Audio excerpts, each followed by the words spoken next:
dan sembane rengul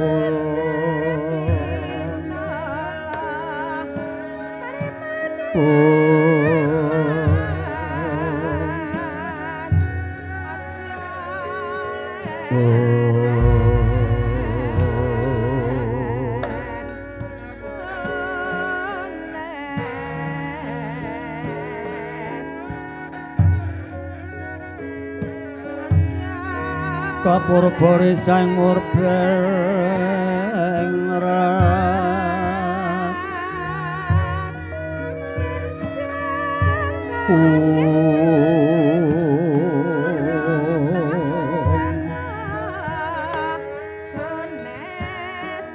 sahanan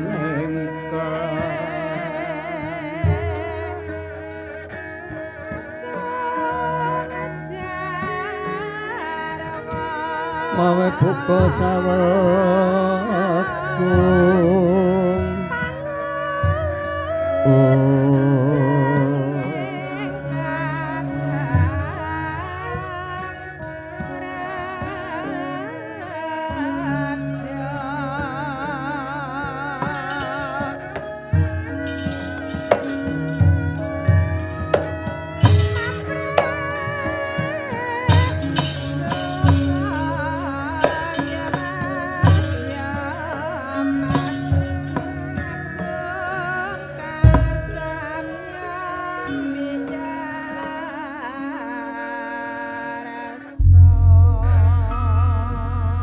yaning taloga kadilanget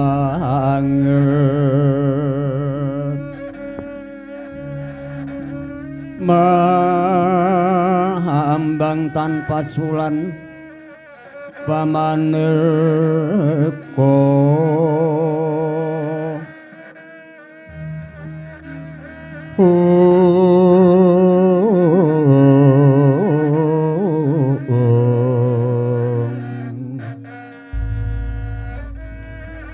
lintang toya kusumayana sumawur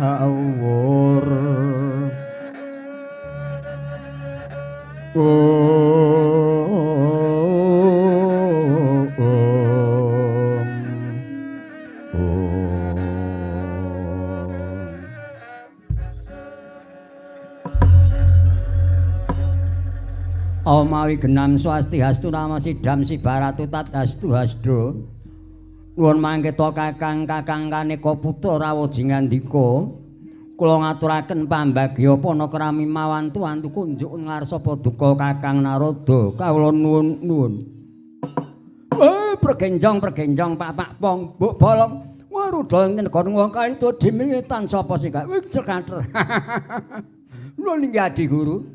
Kula tampi kanthi syukur nani menggal anggen paduka paring prembagi dhateng rakanting suduk pangudal-udal namung puja pangestu kula kewala kunjuk ngarsa paduka Adi Guru kawula nuwun. Nuwun inggih Kakang. Pangestu paduka kula tampi tangan kalih kula pundhya mustaka dadosa jimat maripih. Mboten langkung kepareng kula atur lenggah ingkang sekeca Kakang Kaneka Putra. Nuwun Adi Guru kasinggihan kados sampun boten kirang sekeca anggen kula ngabiyantara ngarsa paduka Adi Guru kawula nuwun. Lan jeneng kita nggih Bathara Kala rawat padha raharja sapraptamu kula putraku Bathara Kala. Iya Bapak Guru. Entuk pangestune Bapak Guru raharja sowanku ya mung aku ngaturake pangabektiku wae. Kunjuk ana ngersane Bapak Guru. Ya kula sawise wis ulun tampa kita ngaturake pangabekti marang Kang Rama rawat penakno anggo nurung ngadhep. Ya. Bapak Guru kaya sura kurang prayoga nggonku ngadhep ana ngersane Bapak Guru. Mengkoto nggih Bathara Kala. Sawise wis asatriwe musuh malih rasa panemu kang samara tumrap matura. Duwe karep apa jeneng kita munggah mring kayuwangan teka ndadekake gara-garaning kayangan ketitik bumi genjot samudra kocak kacandra dimukalir kenebur-kebur ngating sumungin lembu andi nganti kaya jebol-jebolna korining sila matangkep ndak senggono sila kembar warna semana wreksa ing kemawa teja utawa pandhita ing kemalik tingal jebul kleru pangirairaku kebonggone Prateng mening kayuhan iki ngandhadekake gara-garaning kayangan Suralaya. Para tumenggal matur duwe karep apa nggih Bathara Kala. Ya Bapak Guru najan aku ora matur kiraku Bapak Guru wis pana keplasing cipta.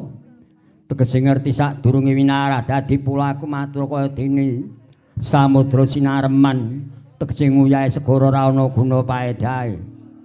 Ya kula najan Kang Rama wis nyumurpi apa ingkang dadi panyuwun kita lamun ndak wedharake padha karo Kang Rama mbatang cangkriman ulun pribadi. Mula kinara kanggo pambukaning kandha marang tumiwatur Kang Cetha nggih Bathara Kala. Oh, iya. Yen kudu aku matur ngersane Bapak Guru sak temeneng kene Bapak. Duk nalika dina ingkang wis kawuri aku nyasak alas wantine bedhug tengah ana sipating kewan walang kang tumempel ana witing aren. Kuwi mambantu tak saut tak mangsa kewan kuwi mangkok enak banget rasane. Awit nalika aku durung mangan kewan mau awakku lumpuh ra nduweni otot bayu. Jalaran aku wit urip ana madya padha mbok paring cadhong mangan padas curi klikaning kayu kapuk perpekaning kayu wae. Nanging bareng aku entuk kewan kang tumempel ana ing witingan tak saut tak pangan awakku seger sumiyah Bapak. Mula aku jarwanono kuwi mau jenenge kewan apa bakal tak goleki meneh. Tak nggo mangan saben dinan aku jeleh mangan padas curi mewah klikaning kayu kapuk perpekaning kayu wae. Mun mangke Adi Guru Kakang Narada wonten apa? Boten tangklung-suklung kula badhe nderek udu. Lugunipun ingkang dipun tedha Bathara Kala menika sanes wujuding kewan nanging sipating jalma manungsa ingkang nembe nderes regening aren. Dipun mangsa Kang putrapun Bathara Kala. Nah Adi Guru kirang pitados kula atur mriksani tutukipun pun Bathara Kala tentu tasih wonten tabet-tabetipun. Menapa mekaten Kakang Narada? Ha nggih dipun cobi kewala Adi Guru. Kula Bathara Kala ana wigati apa Bapak Guru? Yen mangkon para gage wengakna tutukmu bakal tak pirsani kewan apa ingkang mbok pangan mau nggih Bathara Kala. Caca muntap lerek netap. Dodo pang mawingon. Netra kotak ngundarandir.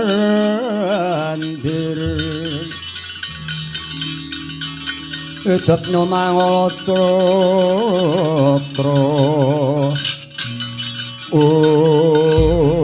Tatalika kaya mangkono Wis menga tutu ing Bathara Kala pindha lawang ing guwa. Sareng wis den pirsani kan Sang Hyang Guru Nata lamun Bathara Kala katemben kiwala mangsa jalma manungsa. Katipik tasih wonten daging kang njlilet wonten siyung Bathara Kala. Eling Sang Hyang Guru kagungan asta sekawan, asta ingkang kalih nguwa manira. Asta ingkang kalih nyandak siyung kanan kelawan kering. Sukuning guru jejak dadaning kala siyung kabedha rikma kajeblok blak kapidara Sang Hyang Bathara Kala.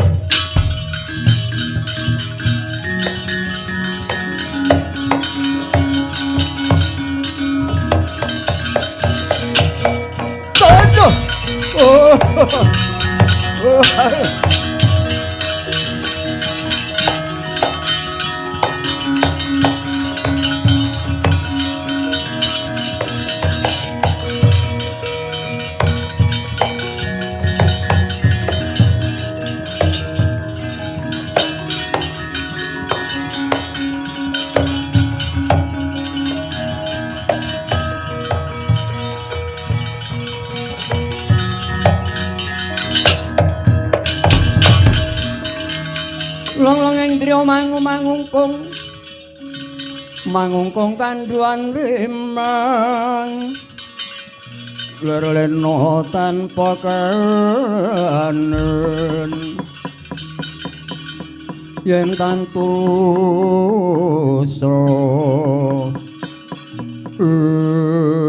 aduh Bapak Guru dosaku apa luputku apa aku banjur mbok bedol sungguh mbok jebol rambutku padha karo ngilangi daya kekuatanku Bapak aku banjur lumpur andene otot bayu Bapak jeneng kita nerak pacak nerajang anggir kena ngopo kok dadi kemauane mangan manungsa kang ora nduweni dosa kang lagi nderek sregene ngaren lho apa kuwi mau diting manungsa Bapak iya kuwi manungsa kang lagi nderek sregene ngaren kok mbok pangan lah dalah ya apa katugelo kulukku katweka dadaku aku ora nyengaja kuwi mandak senggo sipating kewan ora ngerti jebul jalma manungsa apa ora aku nyun usada aku bisa walaya kaya wingi kepiye bapakku lumpur andene otot bayu aku spiloputku nyuwun pangapura bapa ora ndak sengaja gonku mbathok sipating jalma manungsa bapa sira ora nyengaja babar pisan ora ya yen ora nyengaja tak wenehi pangapura supaya bisa sira pulih waras kaya ngene saranduning badanmu bakal ndak wenehi tulisan ing dadamu tak wenehi Rajah Kala Cakra ya Rajah Sastra Pedhati lan gegermu yoga ndak wenehi tulisan ya kuwi caraka balik lan bathukmu ndak wenehi tulisan purwaning dumadi iki ambak mung tulisan iki kaya dene japa mantra donga tulak balak bisa nyingkirke jengkala marani wong lara nekake kamoyanto nekake sedya mula mapatak tulis awakmu ning saranduning badanmu kala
mula padha mirengsun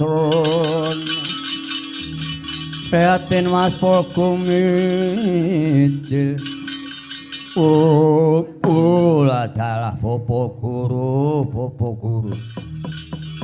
bareng aku wis mbek wene tulisan kok awakku banjur pulih waras pulih kaya nyuni Bapak ya mung tulisane kok ora ketok ora cetha iki piye mangetya pancen tulisan kuwi mapana sakjroning kulit sak jabaning daging ora sak dengah manungsa bisa maca lho lah sing bisa maca piye sapa Bapak ingkang bisa maca ya mung ana wong loro siji wong atuamu aku kaping pindho sedulurmu kang tinemu tuwa lho kok mengkono kuwi mengko werdi kepiye werdine mengkene jeneng kita arepa sekti mandra guna sugih bondo donya pinter munjara langit nanging aja pati-pati pisan wani karo wong tuamu ping pindho aja wani karo sedulurmu tuwa merga wong tuamu kang ukir jaragamu sedulurmu tuwa kuwi nalika sira isih bayi kadangmu tuwa ya uga melu ngluwenthah gedhemu nggih Bathara Kala wah iya yen ngono aku kudu tansah ngejeni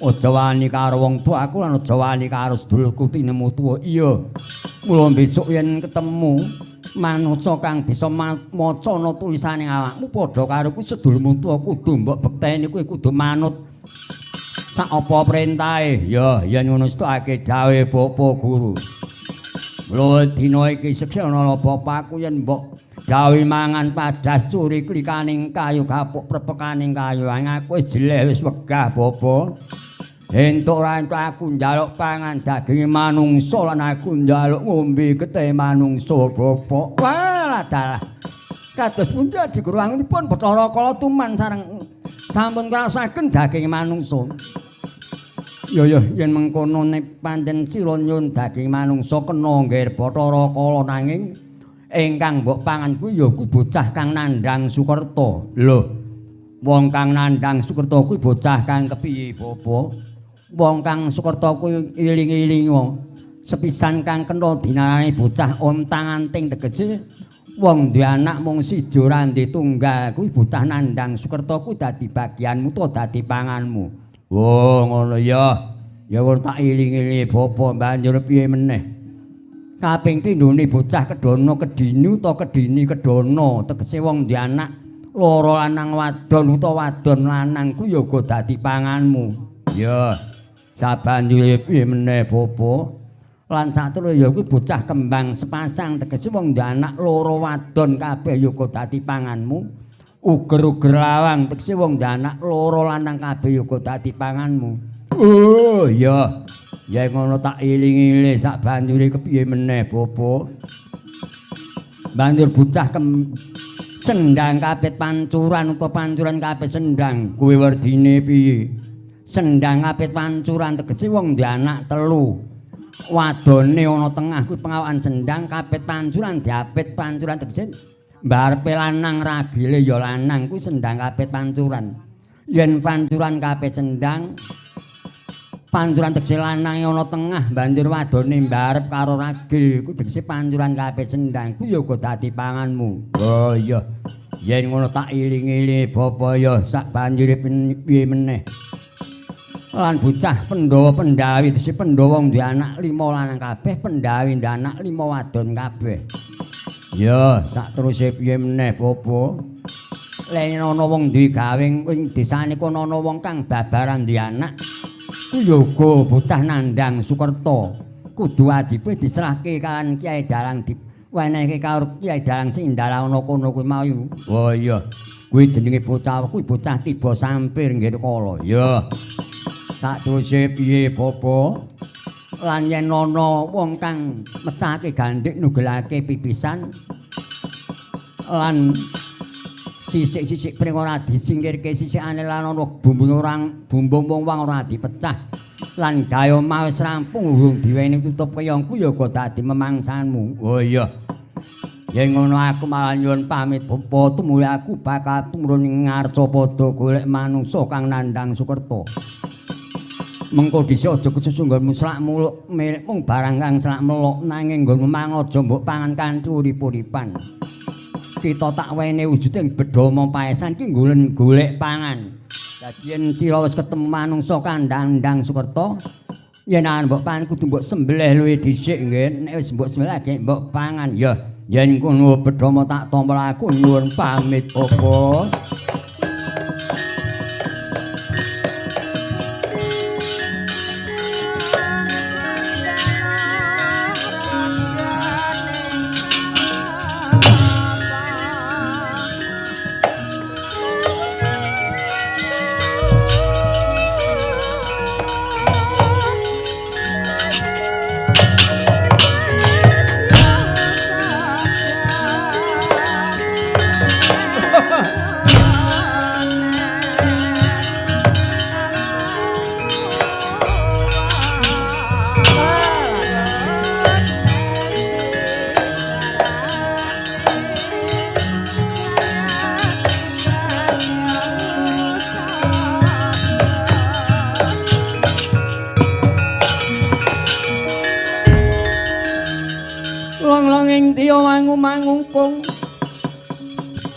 Mangungkung kanduan rimang wong lerena tanpa kanen yen tan tulus wah adi guru kados pundi Kakang Narada wangunipun anggen paduka paring tedan kangipun Bathara Kala wau estunipun kekathaan Adi Guru mangsa tiyang gadah anak setunggal dados mangsanipun Kala tiyang gadah putra kalih dados mangsanipun Kala wah monggo wiwit jaman rumiyin sepriki menika dawuhipun ingkang wajib kedah nindakaken bangun keluarga amrih sagedipun bagya mulya wah menika kan sami nyawisi Bathara Kala temtu telas titangarta Adi Guru lajeng kados pundi Kakang badhe kados menapa Bathara Kala menika anak kula mongko anak polah menika bapa ingkang pinanggah dados pradak lah nggih dipun tingali polahipun si anak menika leres menapa mboten menawi leres tiyang sepuh kantun teburi handayani menawi polahipun si anak menika nalingsir saking bebener menika mboten perlu tiyang sepuh ngidini wah kados pundi Adi Guru lajeng kados pundi Kakang kula mongko sampun keladuk dawaken kayan Bathara Kala mekaten mongko pangandikaning dewa sabda pandhita pangandika raja ratu menika mboten kenging wola-wali mboten saged kula jabal sak menika ngaten kula badhe nggadahi cara adiku badhe kados cara kados pundi Kakang kula badhe ngontenaken nggih menika Marwakala utawi ngruwat dhateng manungsung nandhang Sukerta utawi nandhang Sengkala badhe kula ruwat supados sampun ngantos dados panganipun Bathara Kala Nai kersa paduka mekaten kula namung nyumanggan. Wah, ta nggih. Nang ngaten matur nuwun menawi paduka sampun nyidini dhateng panyuwun kula. Namung kula titip menika siyungipun Bathara Kala paduka paringaken Purama Yadimi ampu anggunjali. Mangke dipun damel pusaka nggih menika. Pusaka kala nadah. Kayan Yai Jalak ngoceng tembini menawi wonten prageng senebat Bratayuda Jaya Binangun pusaka menika benjang ingkang gadhah menika talon mengsaipun. Ah ngaten.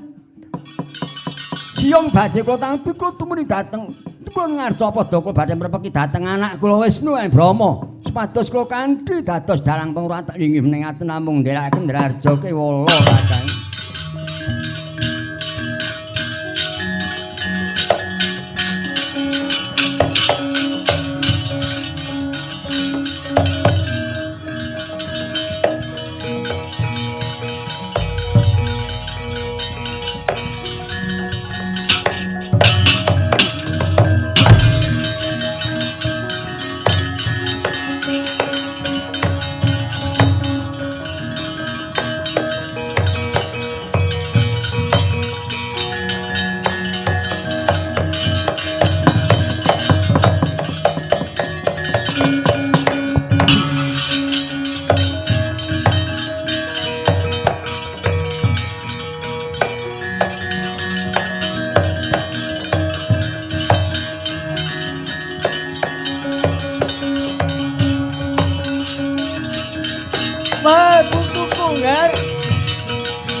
Cakra kang bala tuminga Prang campo samya ngedal Wong lir dadit wileting kodro Sanyengkung mangundang niti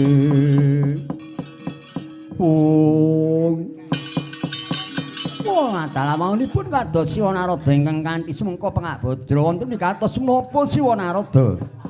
Kula ingkang putra paduka kula pun Bathara Wisnu nyadhong dawuh inggih. Siwa Narada kula inggih nyadhong dawuh wonten kados menapa Siwa Narada miyos wonten ing merpat kepanasan. Wah, ya aku anakmu lanang Bathara Bayu uga nyadhong dawuh wigati apa? Siwa Narada. Ya Ngger. Wis ni Brama lan Bathara Bayu mulane jeneng kita padha ndak timbali ngadhep ana ing pengarep aku. Dina iki ngerti ya. Dina iki kayangan Sraya kunggan ya kuwi kadangmu si Bathara Kala. Lho. Kadang kula Bathara Kala nuwun menapa? Iya. Wonten iki kados menapa kadang kula Bathara Kala minggah dhateng Kayuwangan. Ah, kowe ngerti dhewe. Siji Bathari Durga, loro Bathara Kala ku jer munggah nyang Kayuwangan. Mesti ndadekake bubrahe tatanan Kayangan Sraya. Wis to wis. Iki wangune Bathara Kala nuwun pangan daginge manungsa. Kok adi guru ngidini ora kaki. Loh, kok mekaten. Iya. Ning ya kuwi sing didini dadi pangane Bathara Kala ya kuwi manungsa kang nandhang Sukerta ya isih apal to sekelian to nggih inggih kula tasih kemutan wing tiyang nandhang Sukerta menika. Coba apa wae iki. Warung panganting lagi kedono kedini. Cendang kapit panjuran pendhuk. Lah nyatane isih kelingan kuwi dibadhok dening Bathara Kala. Mula dina iki banjur aku njaluk izin karo Adi Guru aku bakal nuwun nganakake dadi dalang pengurwatan tak ruwat sakabeh ngarep padha kang nandhang Sukerta bakal tak ruwat tak ilangi mula Sukarti karep ben aja nganti dadi panganing Bathara Kala. Oh lah dalam mekaten. Mekaten iya. Mula dina iki ngger kowe aja mingkuh. Pekewo lan dina iki anakku sing tak sang supaya dadi dalang pengurwatan ora ana liya ya mung jeneng kita ngger Bathara Wisnu awit sira iku dewaning banyu-banyu kuwi penguripan manjing katentreman kowe bisa nentremake marang sakabehing tangar apa do inggih mengaten ngestaken dawuh. Nanging mangke rumiyin lho dados dalang pengurwatan kedah syaratipun kathah lho. Syarate apa ro Kaki? Katerusipun kedah gentur tapanipun utahe remen kulina talak brata. Lan kedah sampun mantu. Iya nyatane kowe ya wis mantu. Lan kowe iki ya wis kulina prihatin jaman nom-noman wis ora kurang-kurang gemu prihatin. Wis mbok rewangi. Poso ngebleng kungkum lan nyekar-nyekar ya komplit. Oh ngaten. Ya kowe nyatane nek tumindakmu ya jujur awit dalang sejati dalang pengurwatan kuwi bojone ya mung siji nyatane bojomu ya mung siji ngono nggih. Oh inggih ngaten mboten ngestaken dawuh.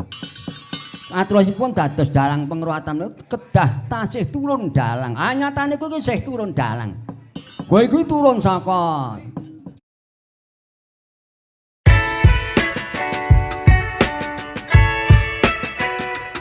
all body part X-ray scanner.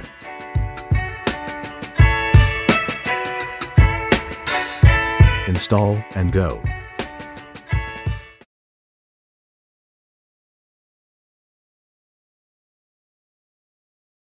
Pengging mutu swargi simbah Gandamartaya kuwi dalang jaman Sinun ping 10 kuwi dalang kondang. Mbahmu Gandamartaya kuwi nurunake ibumu nurunke kowe iki isih turun dalang. Mbahmu buyut sing Semarana. Sanggran bangakku Mbah Gandayasa utawa Mbah Ndadisih ku ya dalang kondang. Kowe iki isih turun dalang. Oh nggih menengaken mboten ngestaken dawuh. Mangken men dalang pengurwatan kedah komplit. Syaratipun kedah gadah gamelan wayang. Kaitan komplit. Ah nyatane ku ya wis di gamelan priyanti dhewe ngono kok. Oh nggih. Karo kaitane sik wis iki rombongan iki wis rombongan Kulina Mradik iki Mas Tarno, Mas Mul, Mas Manto. Kabeh iki rombongan sedulur awake dhewe kabeh Pak Pomo. Lha nggih. Wis engko sing ngiri karo kowe nggih. Ngakon staken dawuh. Mula dina iki kowe dandana dadi dalang penguratan karepe aja nganti ngawis tarani ya nggih wis iki mboten aku stokaken dawuh. Nanging ngaten lho menika namung njageni dalang kok sok mara jejakno kedah gadahi serati mboten nyetang pengendang kan pengender niku kedah gadah. Ya sing ngendangi wis pasrahno karo Mas Ngali kuwi wis. Oh iya, selok ambak yaine cek. Wah, sabetane kebokane sing medene ngilane tenan kuwi. Karo Pak Slamet ngendeng mung cek mantep Mas Ngali. Wah, nggih menika leres ngono iki. Engkang gender saegenipun sinten? Ya, lah kok sapa? Sakmenika Siwanarada. Ya, aku mbok kon gender ora mantra-mantra pengendire wis kaya Mas Gita mungsuk kuwi kok. Mas Gita pengendire ya elok, grimingan ya mat. Apa Mas Manto ya ngender ya elok. Iki. Kakang Mas Brahma iki kula aturi dados pengendir iki. Wah, aku sing ngender. Iki Siwanarada kula aturi dados pengendang kula. Ya, yen aku sing ngender ya nek Siwanarada ora ya aturi ngender aku sing ngender ora apa-apa. Nggih sakmenika Kakang Mas Brahma ngaturi wina jaman rumiyin menika pengendar kedah wanita. Mila panjenengan kula aturi ngagem cara busana wanita. Wah, lah aku ora nggo gelungan ki piye? Mboten apa-apa nyambut ngen Mbak Yanti napa sinten? Ya sing tak dandan cara wadon itu semono. Ya aku tak nganggo mit secahe dandan dina iki. Wah, kosek aku didapuk napa-apa iki. Aku tak ngegong. Wah, mboten ngegong. Wis gong-gong ae mungkul Mas Tarno iki. Ora sakjane nggih. Bathara Bayu kita ndak dadekake dadi juru pambegaling lagu. Kowe dandana dadi bocah. Wong tanting nggih dituna bapa-bapa tuna mengko yen kepethuk karo Bathara piloran ajaran Bathara ya yen ngono stokake. Saya dandan dina iki nggih mulut sak dawarsa monggo nggih gantos busana.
Ana tuwi sing wang widi wong yen sabar lan narima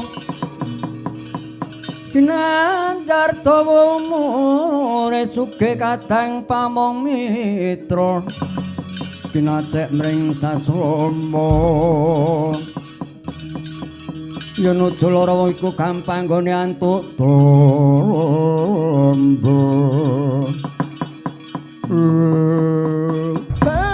adalah anakku wis bareng dandan cara wah bagus jan bagus kaya Dewa Darat inggih Siwanarada mekaten saking dawuh Paduka Siwanarada ya saiki ngene ya Nger ganti rupa ya ku ganti jeneng lajeng kados pundi saiki jeneng sira tak wene jeneng ya ku Kyai Dalang Kandha Buwana kula dipun paringi nami Gimno Kyai Dalang Kandha Buwana ya kandha sekarang Buwana jagat muga dadi dalang bisa kondang sak rumahing jagat inggih mboten ngestakaken dawuh lajeng kula dipun paring nami sinten Siwanarada ya nggih bapa kula saiki nganggo jeneng ya kuwi Nyi Sruni utawa Nyai Saruni tegese kowe dadi pendher kuwi kudu seru tur muni dadi tintingamu iki kudu kena dimiringake karo dalang. Dadi dalang nek nujaran jantur asuluk aja nganti geblegong. Inggih mboten langkung setaken dawuh.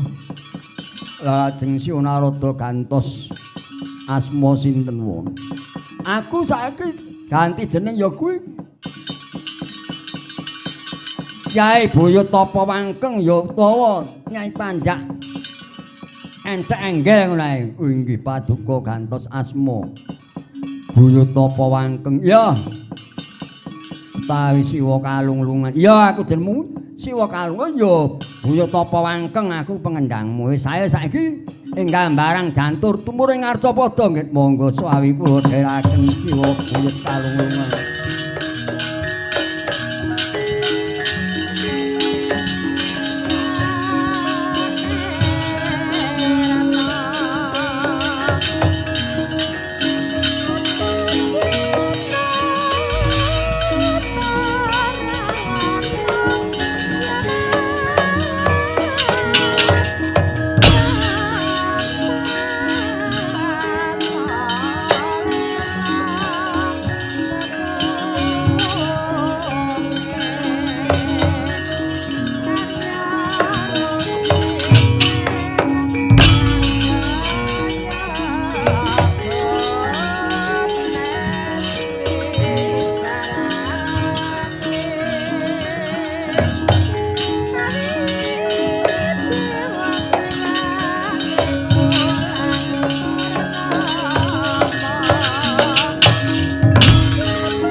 Cancut gumregut ngembat wateng mraposo mungsuh tangket kantaran bau sayek diding oleno prateng ampun Hirna madyaning balagen adalah Om Titiang Klodra Mas Patik Raja Dewaku durung satara nggonku nganglang jagat miling-miling cecangkung golek manungsa kanandang Sukerta wah iki wangun wis kepranggul utah bagus sijen tampuk Gus kowe tak takoni jenengmu sapa lan menungsa saka ngendi wah ang gereng kok gembleger ya yen kowe takono ngaku aranku Tuna Bapa balik sira ngaku ayo yen kowe takono ngaku aranku Bathara Kala kok jenengmu Tuna Bapa ki werdine piye Tuna tekse rugi bapa wong tuwa bapakku rumangsa rugi lan aku mung ijen ora ditunggal wah yen ngono kowe bocah untanting mulai yen ngono kowe dadi panganku kowe arep bathok aku yo tak budimu jan yo ora kelakon aja tak suwek telak maca takon wah dengo sing ketuasan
Mati aku.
Juramo awakku ladal. Moyo sing ku metung wis ndrenjet lho, tak etung kriyek mentek juta kemil. Kudune tiba. Kemil kok malah awakku menjoto kabeh kaya ngene. Waduh. Jare kaya ora entuk kemil ya entuk mentrek-mentreke jane ora apa-apa lho. Wah, iki kok ana menungso ngaglah nang ngarep aku ki sapa?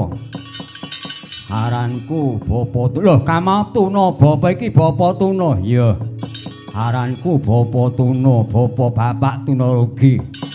Wit aku lair ora tinunggoni bapakku merga aku ana jon kanutani bus tinggal mati bapakku.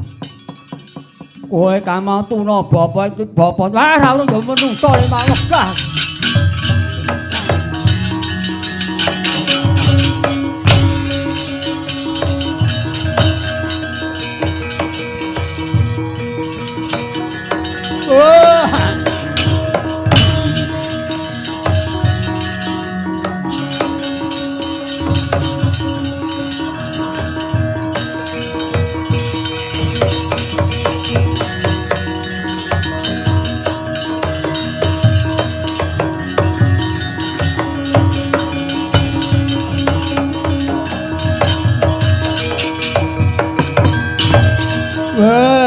awakku. Pasulan urung ya kalah meneh. Kamu ya menungsone ndek mane mung ganti sandan aku ora urung ya kalah. Aku megar mingkus gembrapa aku tak nyemplung seneng tak kungkum dhisik gen pulih otot bayuku. Oh! Bah!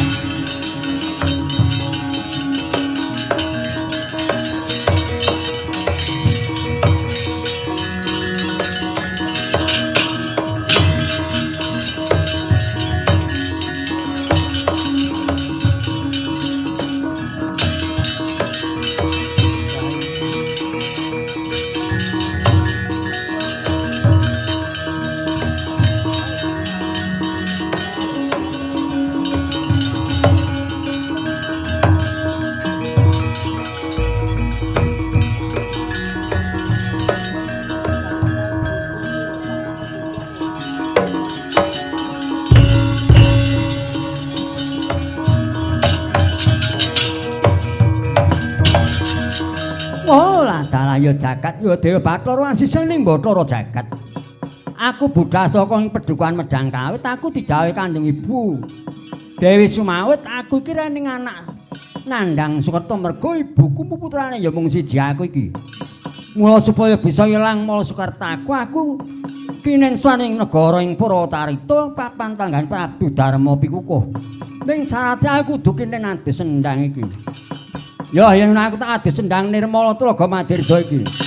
Ya bala Pandhawa yuk kumulunging sata. Sata kura kambahku nggih. Katalika kaya mangkono.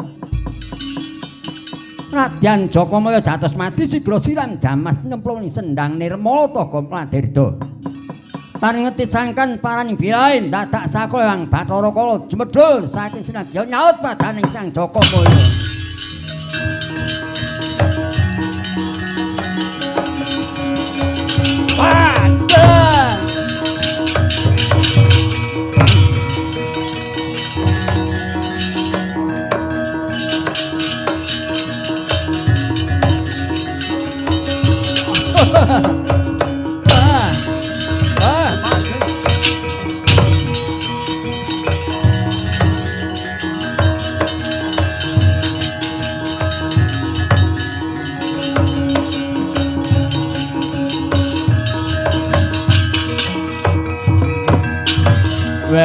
Kono bocah arep adusna sendang ganggu gawe nggonku ngrendem sarinana jroning sendang ayo kowe ngaku aja mati tanpa aran yo yen kowe takon aranku Jokomaya jatos mati bocah saka ing Medang Kawit aku putrane Buranda Sumawit aku digawe Kanjeng Ibu ning aku bocah ontang-anting gane negara ing Medang Kamulyan bakal enek aku putra gedhen ya kuwi ruwatan aku kenen sowan mrana karben diruwat kalawan Sang Prabu Darma Pikukuh ning sarate aku kena adus sendang Nirmala. Wah. Kowe kleyon adus sendang Nirmala kudune kowe adus sendang 7. Lah sendang 7 kuwi nggono ngendi? Sendang sing diapik tuntu iki lho. Ha, kowe mlebu wetengku dadi mangsanku kowe mergo bocah Sukerta. Oh, gedhe iki kowe badhok karo aku. Iya, dene manut tak badhok dina iku.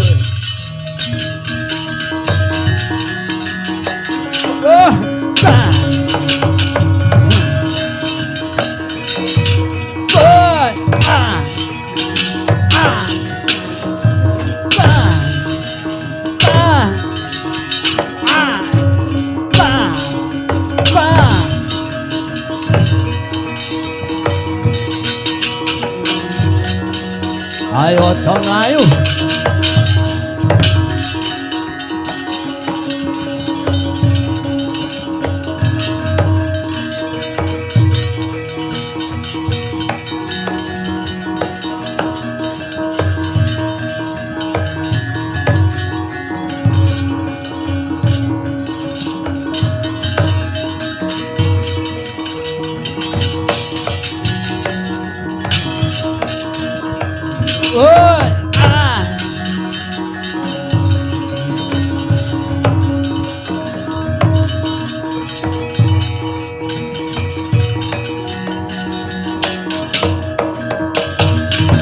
Ayo kowe mlayu nang endi kowe Jokomaya jatos mati. Kowe wangune mlebu ana jroning bumbung wis tak tutup. Wis padha karo kowe iwak ketemplungmu dadi panganku. Ayo. Wis lumayan aku entuk menungso siji lho. Lho kok bumbunge bumbung wong-wong ora ana tutupe rot. Lah salah kurang ajar. Wah.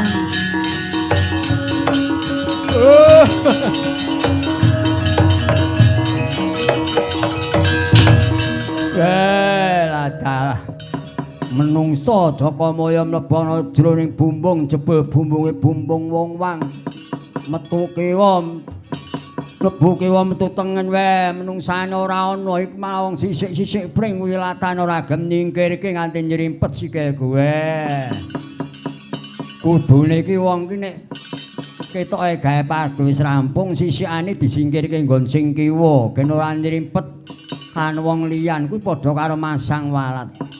Lan bumbunging wong waki nek rampung dipecah ora gembluthuk ana didak bocah ya tiba. Wong sing nek gelem kulino nyingkirke watu nang dalan nyingkirke barang sing sengkala kono kuwi mesti bakal entuk ganjaran kuwi ya klebu Sudaka. Ya, para pucara putari sapa wae wong sisik-sisik ben ora gelem nyingkirke. Ana bumbung wong-wong ora dipecah sudon rejekine saben dinane rekoso golek-golek sandang tangan.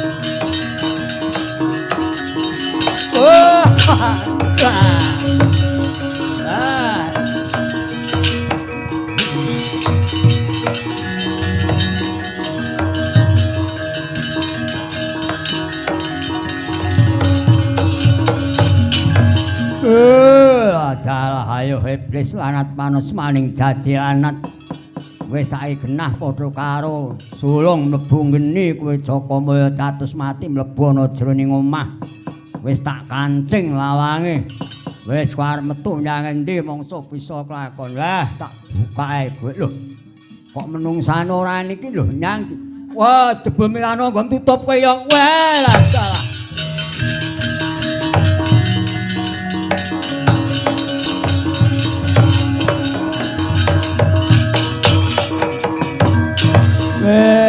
Dalang ngatasi gawe omah wis rampung wis brukut becik kaya mengkene. Kok dadi durung diwene tutup keong dinggo milar karo Jakamaya dados mati dalah. Wong Jakamaya ana jroning omah ngebruke dandang wong adang kok ditinggal lunga. Malah kita duna wong ana wong kang mipis jamu pecah. Gandhe tugel pipisane wae lah ya kabeh para bucara putari seksenana wong sing gawe omah wis rampung yen ngantuk ora diwene tutup keong sudan rejekine lan wong kang ngebrokke dandang kang lagi didang lan pecahke gandhe nuge pipisan jan ora diruwat dadi panganku lho.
ananing wong yen luhung betal apa kurang guling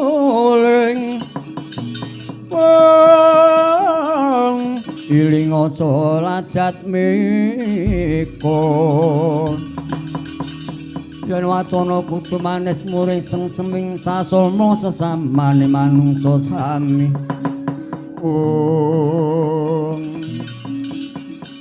nuwun mangke Bapak Kyai Dalang kula ingkang sowan Bapak Kyai Dalang nggih Pak Kyai Dalang kula ingkang sowan iki menika dadi ana tamu nggih kula mengko dhisik kowe jenengmu sapa nggih nami kula Joko Sondong kula saking negaring para taita nggih negaring Medang Kamulyan kula menika abdi dalam kan Sinu Prabu Darma Pikukuh nami kula Joko Sondong nggih nami kula Demange Kutrit kula menika tukang nggih menika ngombor kepek nggih ngerok nggih ngarit lah ndek arep apa Joko Sondong nggih sowan kula mriki kula mireng tambang rawat rajin undhak ing bakul sinambi wara katuripun wonten nyanipun Bapak Kyai Dalang ingkang nembe barang jantur lah kula dipun dawuhan Sinuwun Prabu Darma Pikukuh kadhahan sepados dalang pengruatan awit Sinuwun Prabu Darma Pikukuh badhe ngawontenaken nggih menika upacara Taruwatan Agung. Oh ngono nggih. Lah nek kowe arep golek dalang pengruatan iki dalangku Kyai Dalang Kandha Buwana. Lah mah kleresan. Mandur piyen iki dalang kula badhe nderek tepang gladi wanuh kula Joko Sondong. Iya yen kowe takon marang aku aranku Kyai Dalang Kandha Buwana ya dalang sejati. Nggih. Duwe karep pemara tumrap matur Joko Sondong. Nggih kula dipun utus Sinuwun Prabu Darma Pikukuh paduka dipun atur rawuh dhateng negaring Medang Kamulyan. Awit Sinuwun Prabu Darma Pikukuh badhe ngawontenaken pengruatan utawi upacara agung-agungan. Ya yen mengkono sak karepmu. Lah kinten tanggapanipun pinten? Wis kowe ora perlu takon tanggapan. Dalang pengruatan ora kena dinyang, sak unine dalang kudu dinut. Wah, mengko gek kathah ora. Mergo dalang iki jiwane tanggapan sithik ya dom sithik, tanggapan oka ya didom. Oke. Kok ya apaan menurut rombongane Mas Ngali iki. Wis bakune cengkir rupae cengkir lho. Lah cengkire gek pinten kol mengke. Tegesik cengkir iku kudu sing kenceng pikirmu nek kareng ngaturi dalang pengruatan kudu sing madhep mantep ten. Nggih. Lah ngono sajenipun terus ya wis udah semlang sajene wis kok tak tarik tak wene engko diatur kene kono. Nggih nek ngoten monggo kula dhakaken tindak dan negaring Medang. Ya nang aku dudu negara Medang Kamulyan. Monggo Kyai Dalang.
Long ing griya mangu-mangu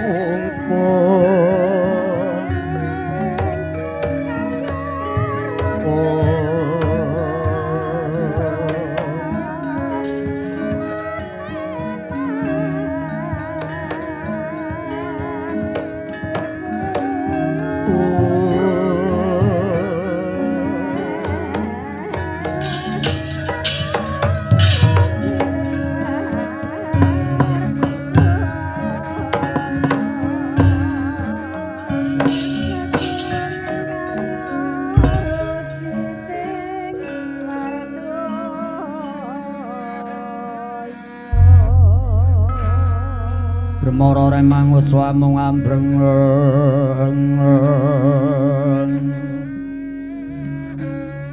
kati karunaning kaswasya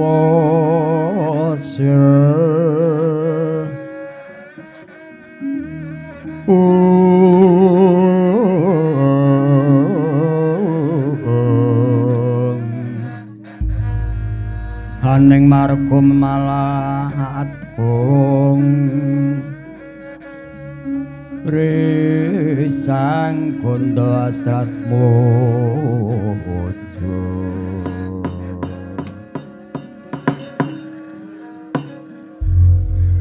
nuwun amit pasang kaliman tabik sinabetno ing ladunilin pating tulak manu dumawing tawang towang mangke Kisana keparung kula aturi nyeketaken anggen paduka pinarak lenggah Kisana lho inggih kados sampun boten kirang seca anggen kula nyabian turun ngarsa paduka sinuwun inggih syukur sekedhi jemur Jaka Sandong anak kula nangger kepianggonira ingsun dawi ngupadi dalang pengruatan apa wis antuk gawe inggih Sinuwun Prabu Darma pikukuh ngaturi priksa bilih menika Bapak Kyai Dalang Kandha Buwana inggih Bapak Dalang Gandawiyana sampun kula dherekaken sowan wonten ngarsa ndika sinuwun mula dalaya syukur sekedhi jemurung mangke to Kyai Dalang dipun tepangaken kula namipun Prabu Darma pikukuh negari kula negaring Medang Kamulyan paduka menapa leres ingkang juluk nggih menika Kyai Dalang Kandha Buwana inggih leres pangandikanipun Sinuwun Prabu Darma pikukuh kula pun Dalang Kandha Buwana nggih dalang sejati nggih dalang Gandawiyana wingking saking Dempokan Kelurahan Sambi inggih syukur sekedhi jemurung mila panjenenganipun Kyai Dalang Kandha Buwana dipun aturi rawuh wonten ing Pedukuhan inggih menika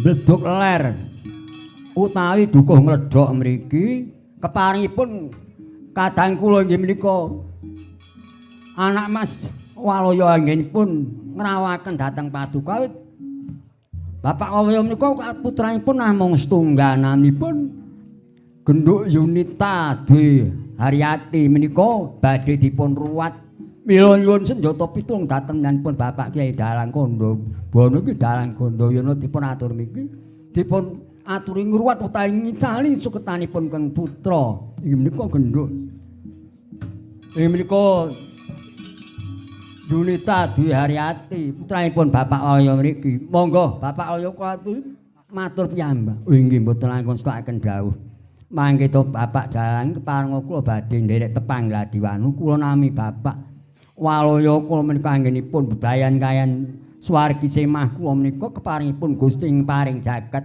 namung dipun paringi putra setunggal menika anak kula wadon kula parinami nggih menika Genduk Yunita Dwi Haryati lah menika badhe kula ruwat supados paduka Bapak Kyai Dalang kula aturi ngicali mula sukertanipun anak kula wadon supados mangya Teguh Rahayu Widodо Wilujeng wit sak menika dumugi sak laminipun ampun ngantos wonten setunggal menapa anggenipun badhe ngawibrayan agung saged atut runtut ngantos dumugi kaken ninen-ninen boten nenten nalang setunggal menapa kayan kula inggih nyuwun pangestu tansah manggyut Teguh Rahayu Wilujeng Widodari awit anggen kula momong anak putra wayah.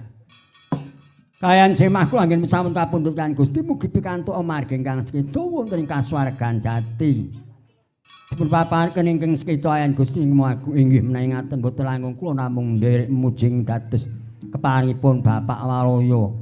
Bapak Waloyo sunambahipun keng putra genduk Yunita Dwi Haryati ngantos dumugi saklamipun tansah manggih Teguh Rahayu Widodari wilujeng niring sambikala keparenga kula badhe miwiti anggen kula badhe murwakala inggih nek ngaten boten ngustakaken dawuh namung kula dhekaken monggo tansah sami nyuwun dhateng Gusti ingkang Maha Agung mugi sageta kasembatan mung dados panyuwun Bapak ayo tansah manggih Widodari niring sambikala dasanipun putra inggih boten ngustakaken dawuh Kyai Dalang Kyai Kalung lunga kula wonten dawuh mara kaki Kyai kelire lan inggah gelaran wayang inggah sumpingen gamelan inggah tatanan inggih menika sampun komplit pun kaet kala asun sampun wah gongsanipun ringgit menika mboten bahan-bahan menika gongsa ringgit saking Gombang menika putra kagunganipun putranipun Bapak Ki Mujaka Raja wah sae larasipun ngelok ringgitipun nggih ringgitipun kathah ringgit lawas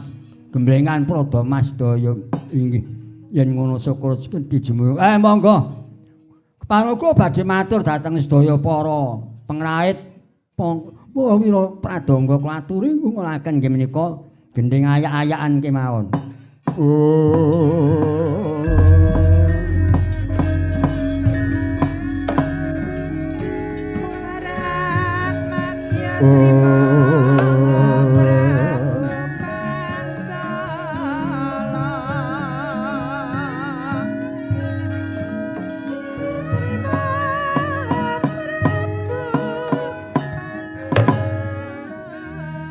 Wong wilahing Mangayu Guna Mas Idam sekaring bangono langgeng lungguh kupaku ning bumi telapakan Sangga Buwana gedebok ewang Nagaraja kelirku Sang Tejamaya gawangan Sang Retnabara paluntur Sang Alimengan blencongku Sang Surya Praba Sang Hyang Guru kang mriksani widodara kang gameli widodari kang nyindeni kang nonton padha katon kang tinonton ora katon amawi genamas tunamas Idam ing Sundalang Kandha Buwana angadeg pusering jagat ningali melok ing kahanan kalaning tanggal sepisan tanggal 14 Sukaplaksa Kresna paksa Apara paksa murup tan kena ing sirep lan surem ing Sundalang Jatiwasesa ya ingsun kang wenang Masesa sakaliring dur aom awigena mastuna Idam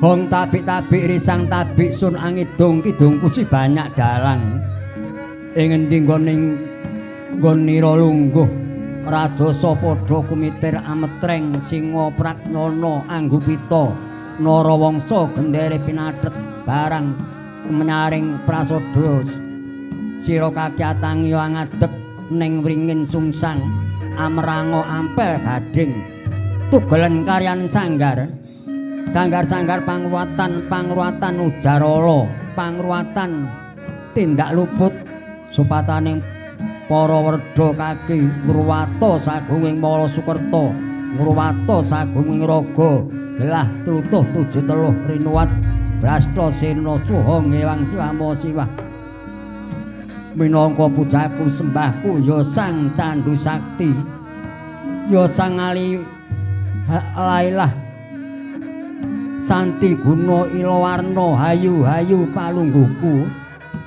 Sang Martaya pangadegku Nagaraja ing jajaku gelap ngamparing swaraku iduku isa mandi ring satu sakti neteraku Sang Surya Kembar cahyaku ngebeki jagat Durga Kala iring marang aku kang tak deleng padha bingleng kang ndak pandeng padha lengleng Hong Ewang Siwama Siwah Hong Ewang Kala Sawedana Durga Kala Sawedana Prabane Wasesa Sawedana tumurun mring Madyapada aur pujaning para dewa Sang Asmara Jatha wuwusku lan pujaku singgah-singgah kala singgah suminggah lawakna lawak misi kuthara si kutari si brenggala si brenggali si bitapa si bitapi si bintaka si bintaki si durbala si durbali si rumaya si rumayi si udaya si udayi si srimaya gedhah maya si dayuda si dayudi adiyuda adiyudi riudaya riudayi jaramaya jurumaya singgah-singgah kala singgah suminggah lawak-lawakni om awiganastu wong wilahing ana geni saka etan putih rupane geni apa karyane geni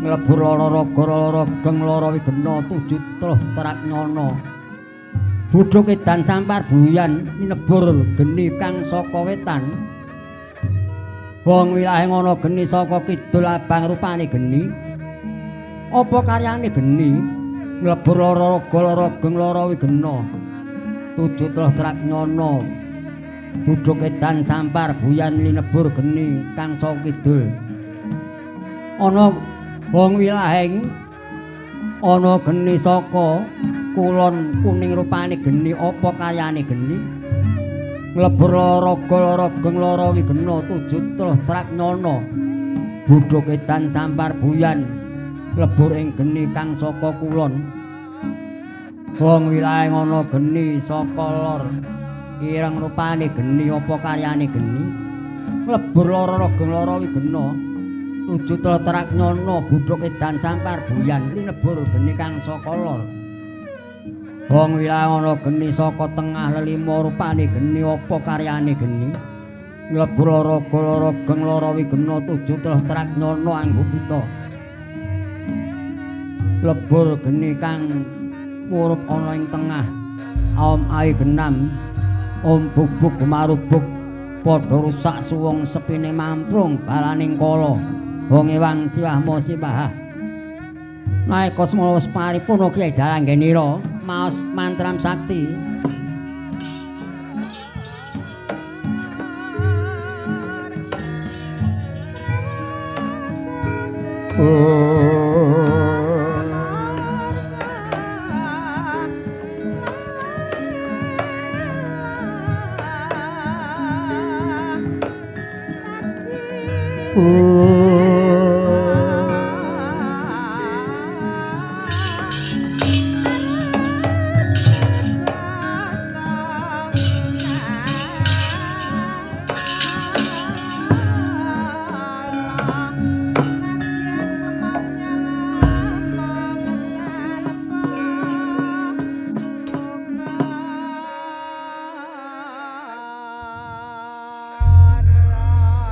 Lemoro rai mangoso amung ambreng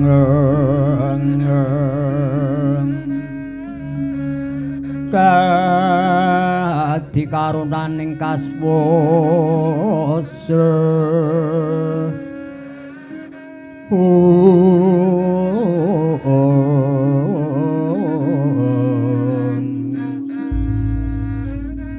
andeng marga memalat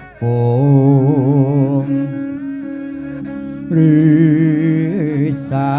kondo astrat mojo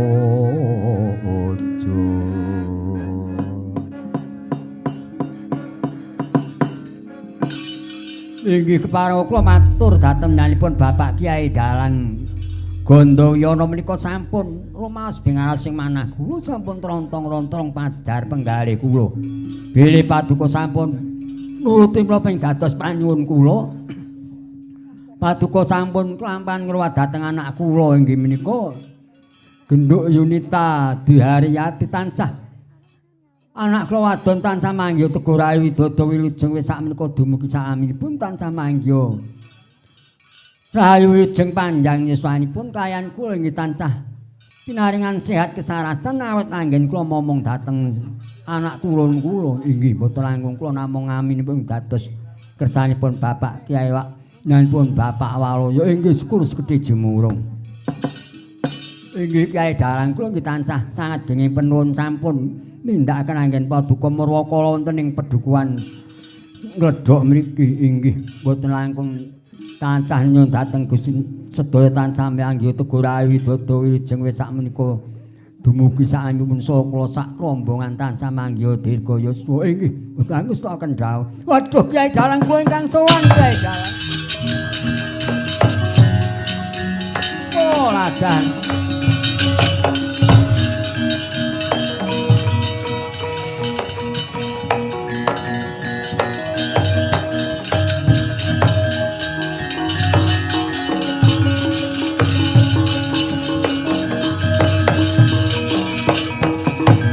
Ya bala pandom ya kumulunging sata Tata kula kampat kecrokati lerot sangyaning pradipati Sangyaning pradipati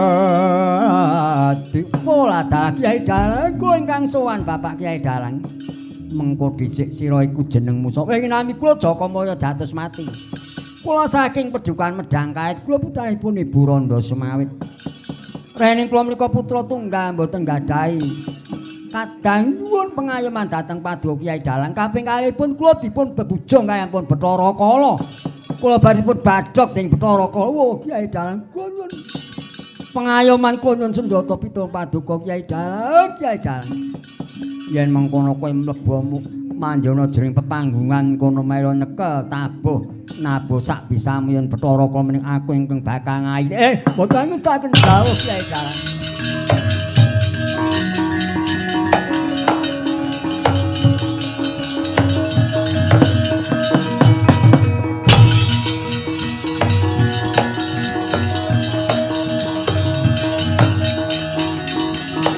Oh, ta.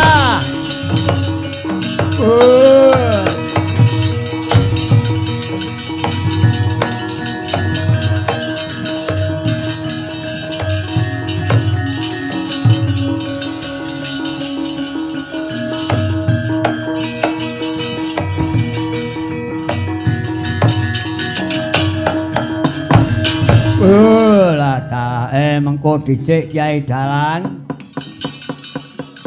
Kyai Dalang lerene mulih mundalang. Lho jenengamu sapa? Aku Bathara Kala tekaku kene aku goleki beburonku.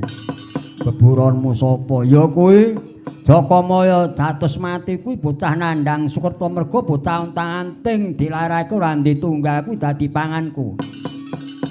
Kene ora ana Jakamaya dados mati kuwi aja ngawuh. Lho lagi ndelik nyang endi ya? Mengko dhisik Kyai Dalang ana wigati apa saiki mengkene. Siji tandak rembug yen pancen kuwi dalang kang sejati, dalang waskita, dalang pinter saiki wacakno tulisan kang ning awakku yen kowe pancen bisa maca, kowe tetep tak aku dadi sedulurku tuwa. Lan aku mbangun miturut mitu apa sak areh perintahmu. Yen kowe arep ngakon aku supaya maca tulisan kang ana ing saranduning badanmu kowe arep menehi opah apa dalang iku kudu ditanggap diopahi. Ya lah piye? Lan njaluk pirang reya to tak turuti pirang juta. Ayo tak tanggap wis aku ora milik dhuwit saka kowe. Wis aku trima wae ana bedamamu wae. Lho kok malah gampang timen. Dikei ra gelem mung ya opah bedama ki piye gen kaya ngopo bedamamu tak ya yen ngutampano.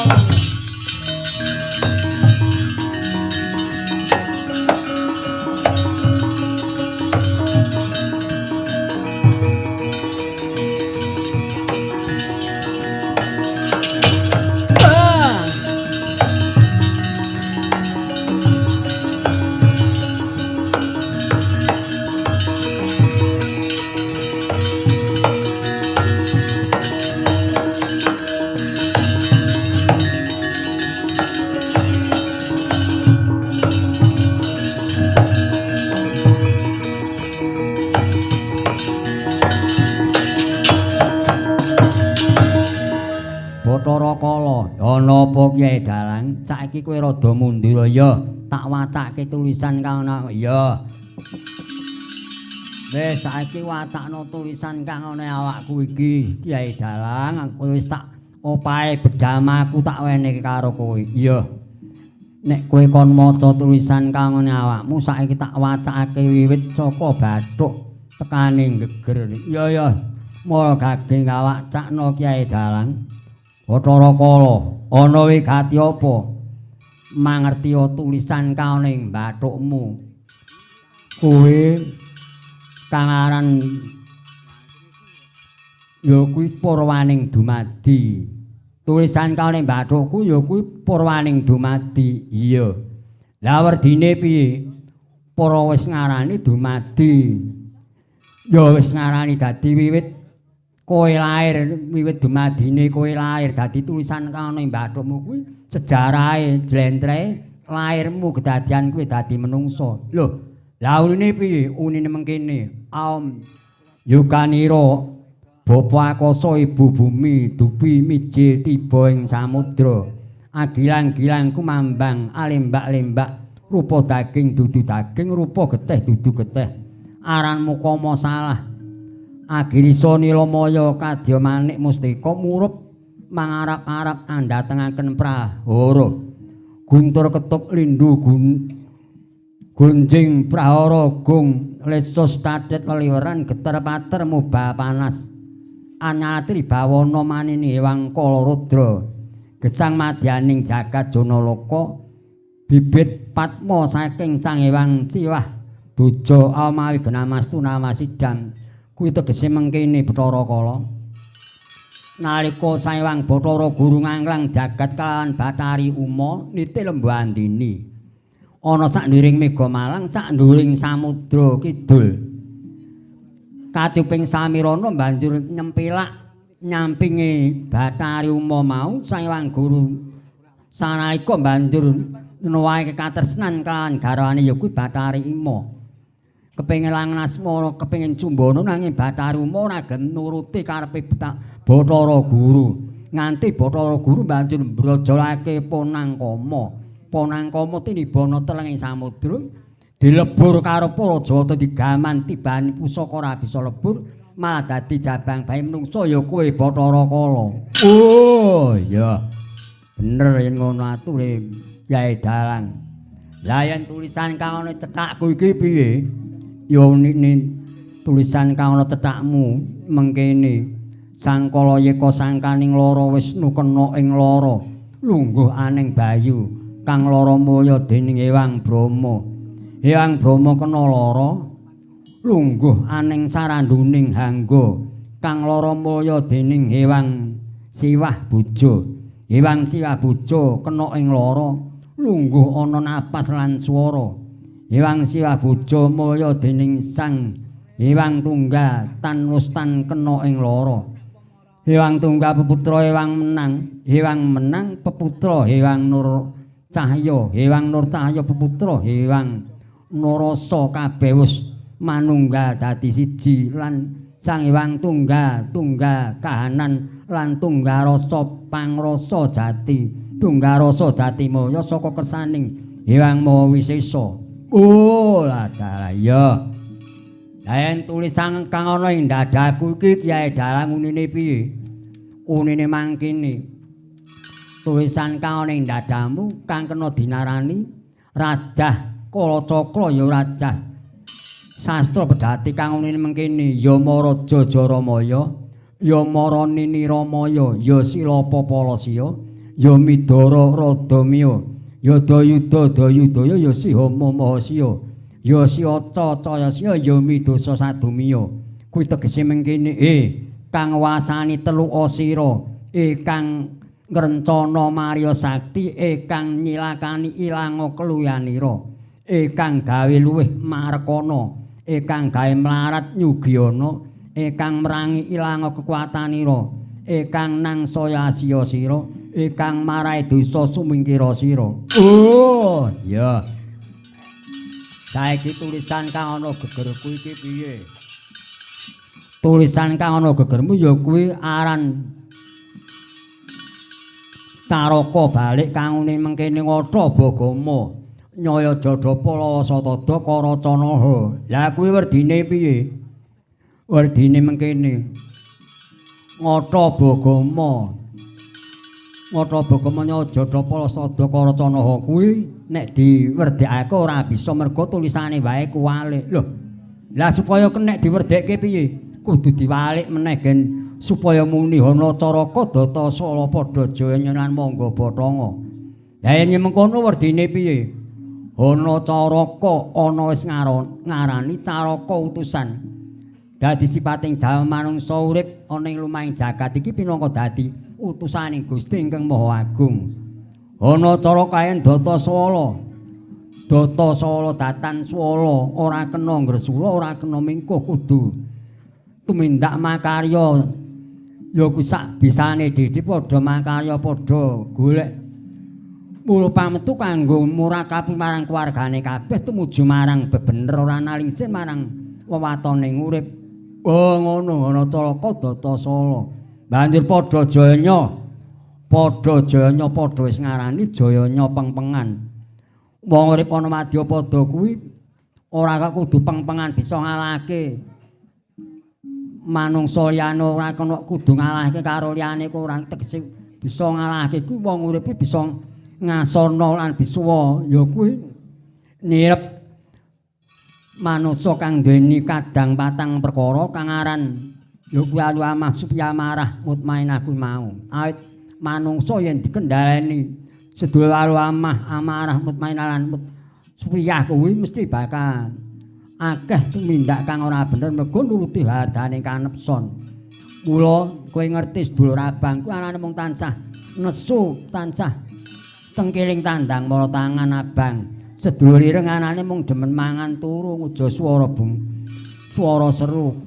Sedulur kuning kang denane supyahku ya mung nuruti marang kesenengane dhewe ora gagas hasil pametune pira mung kanggo seneng-seneng. Mula bisa nuruti sedulur putih ku anane mung tansah tumindak temen jujur suci sabar narima rukun marang sapadha. Wah ngono kuwi jenenge kudu bisa ngunjara sedulur patang perkara kuwi kang dinarani padha jayanya. Iya. Lah yen monggo bathanga.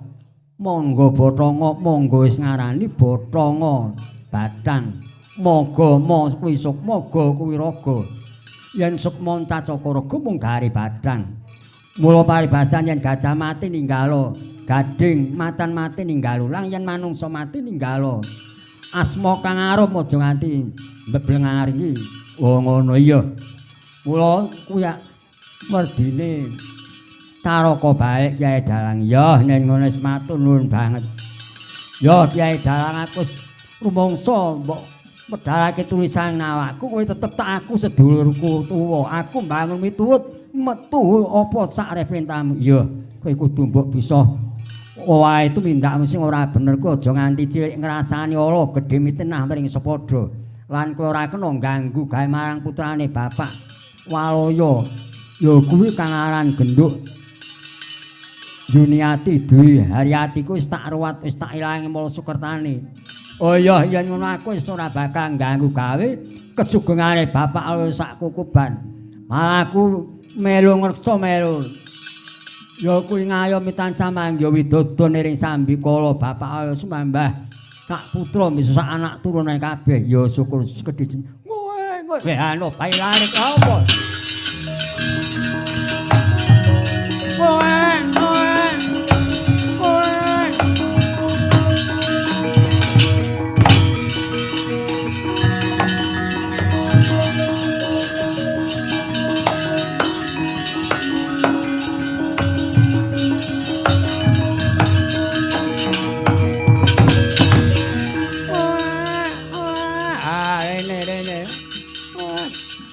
Kyai Dalang ana wigati apa Bathara iki mengki dawuhe Bapak Guru yen ana wong nanggap mayang delalah disane kono ana wong babaran kuwi dadi bagianku dadi panganku.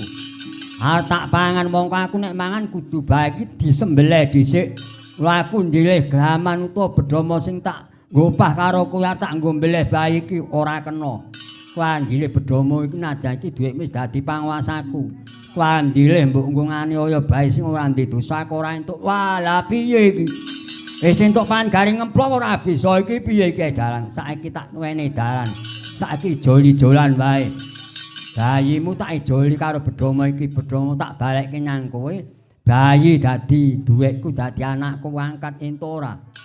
Sebab kowe puluh ndiya bayan mbok panono isone nek kowe nggo bedhomo iku mbok nggo golek menungso liyane. Lah yen ngono ya ijol-ijolan yo.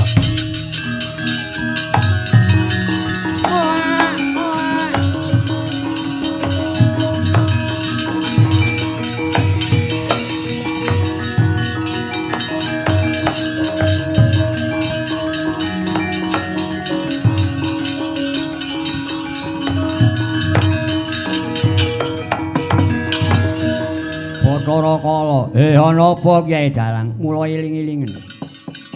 Yen ana dalang mayang ana ing desane mbuh desa ngendi yen ana wong babaran ku syarate kudu diwenehke karo dalang. Gen disuwuk karo dalang, den diwenehi jeneng karo dalang.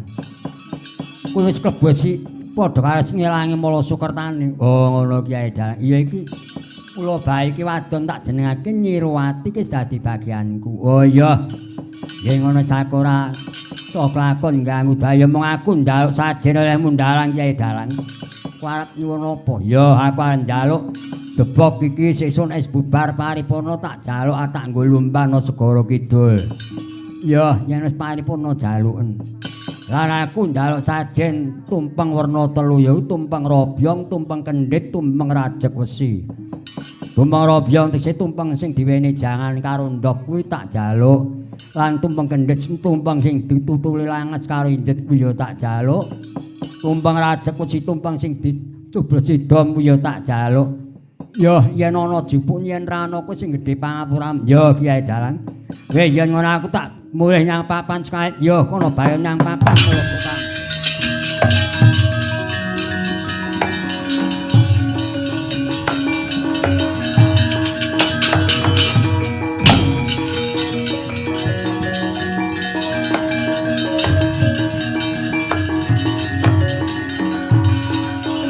Kyai Dalang aku teko Kyai Dalang.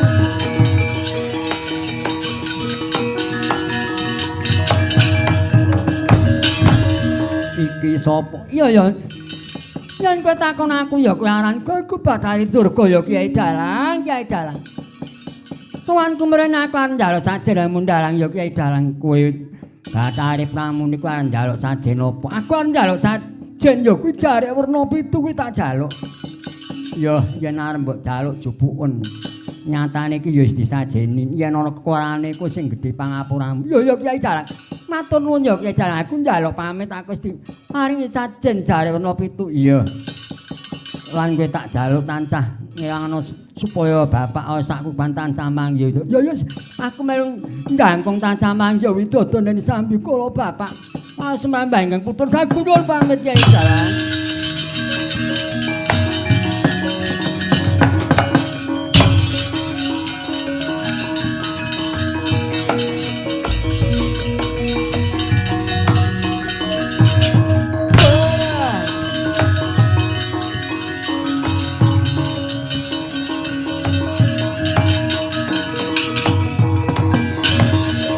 Bapak Kyai Dalang aku ingkang sowan sira iku sapa? Ya aku kala lumur aku sing tunggu sumur Pak Dalang aku arep njaluk sajen oleh Mundalang. Ku arep nyuwun apa? Aku arep nyuwun ya kuwi bangsaning iber-iberan kaya ta.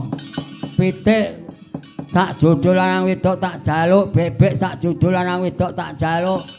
Dara sak jodho lanang wedok tak jaluk, lele sak jodho tak jaluk. Ya yen ana gawanen yen ana kekurangane kuwi sing gedhe pangapura. Ya matur aku nyuwun pamit Kyai Dalang.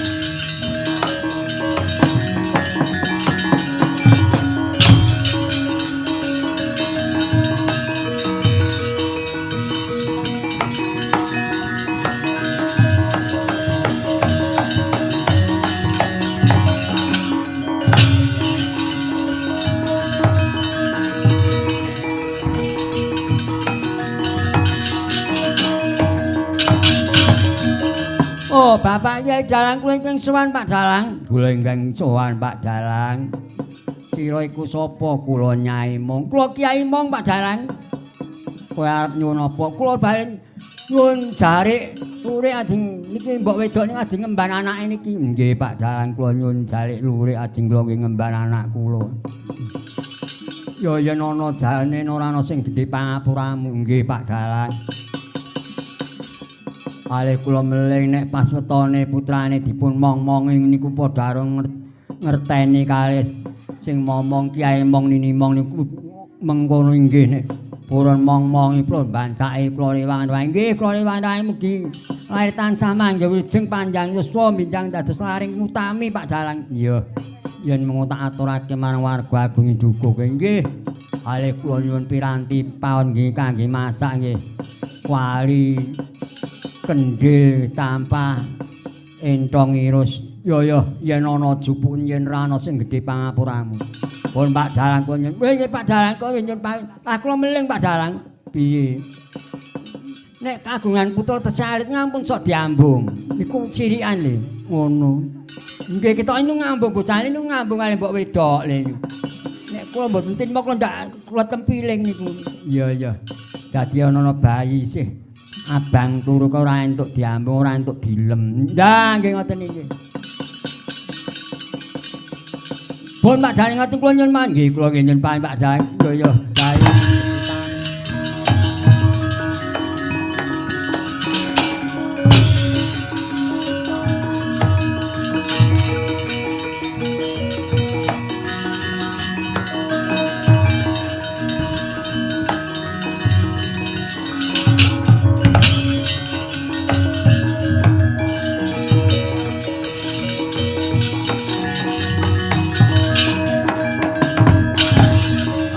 Kiai Dalaku sing teka sira sapa aku Kiai Sapu Jagat. Kowe arep apa aku njaluk sajen ya kuwi jarik poleng tak jaluk tak nggo bebetan. Ya ana dipun yen ora ana sing gedhe pangapuramu. Iya. Lan aku njaluk tulung karo Kiai Sapu Jagat iki banjar pekarane Bapak Waloya tekaning desa ing Kledhok ki Saponana yen ana sengkaling karben lunga sing adoh saka karase bapak ya tak saponane.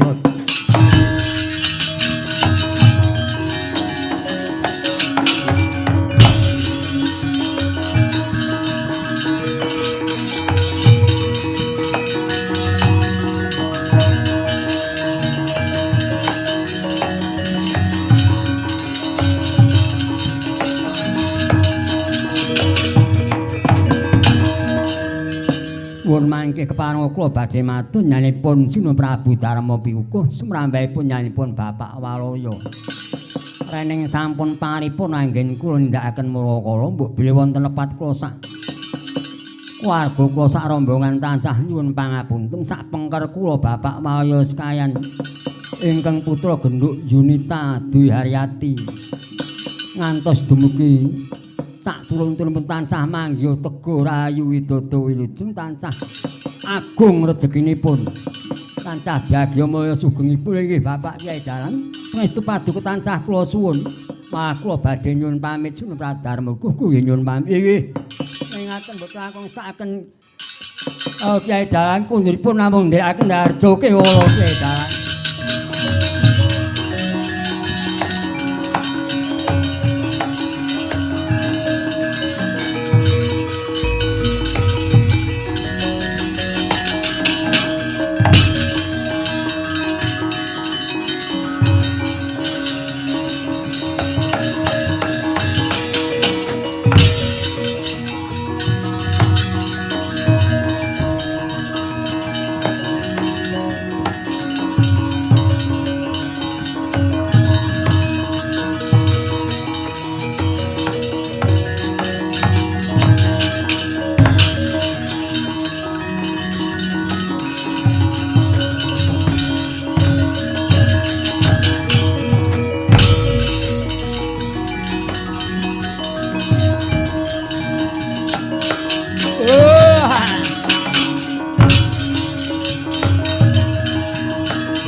Sapa aku Kiai Sapu Jagat kowe sapa? Aku Kiai Kala Ngadang sing tunggu latar aku njawab sajen ora minggat.